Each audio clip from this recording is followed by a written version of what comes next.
स्वागत है दोस्तों आप सभी का आपके अपने चैनल भोजपुरी सुनामी में। अगर आप चैनल पे नए हैं तो चैनल को करिए सब्सक्राइब।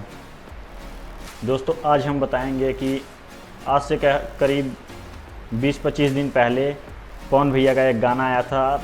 14 सितंबर को सारेगामा हम भोजपुरी से लाल घाघरा गाना रिलीज़ किया गया था, जो कि सुबह 10 बजे ये गाना रिलीज़ किया गया था सारेगामा हम भोजपुरी से। वो गाना उसी रात ही 1 नंबर पे ट्रेंड कर गया और दोस्तों वो गाना 12 दिन के अंदर ही 1 मिलियन का रिकॉर्ड बनाया उस गाने ने। उसके बाद दोस्तों ये गाना 20 दिन तक 1 नंबर पे ट्रेंड किया, जिसके बाद कितने बॉलीवुड के गाने आए, कितने बॉलीवुड फिल्मों के ट्रेलर आए, लेकिन पवन सिंह ने अपने गाने के पास उनको फड़फड़ाने भी नहीं दिया। नीचे ही कांख में दाब के रखे थे जो भी गाने, जो भी टीज़र आए। लेकिन दोस्तों खेसारी भैया का 4 तारीख को गाना रिलीज़ किया गया था, बोंधु 3 दिन, बोंधु 3 दिन 2.0। दोस्तों ये गाना अभी तो 1 नंबर पे ट्रेंड कर रहा है। इस गाने को व्यू करीब अभी 12 मिलियन हो गया है। और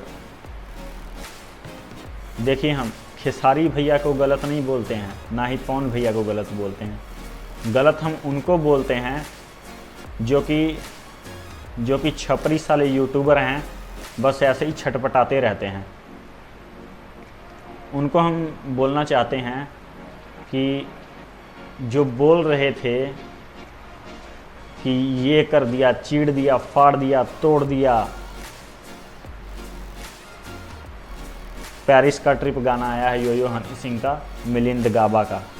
अब ये खुद बता देंगे कि इन्होंने किसको चीड़ना फाड़ना है, कि इनको कौन चीड़ता फाड़ता है। एक ही दिन में 10 मिलियन व्यू हो गया है। शायद ही आज तो है 8 तारीख, और शायद 10 तारीख से पहले ये गाना बोंधु 3 दिन 1 नंबर ट्रेंड से हट जाएगा। 2 नंबर पे जाए या कहीं भी जाए, लेकिन ये गाना हट जाएगा। हाँ तो छपरी यूट्यूबरों अब बताओ, पहले भी एक पवन सिंह का गाना आया था, 1 महीना ट्रेंड किया था ट्रेंडिंग सेक्शन में, 1 महीना। भविष्यवाणी ना किया करो, ये देखो भविष्यवाणी ना किया करो साले छपरी यूट्यूबर। उठते हैं मुंह में ना पानी मारना है ना कुल्ला करना है, बस उठते ही फ़ोन पकड़े वीडियो बनाना शुरू। हट।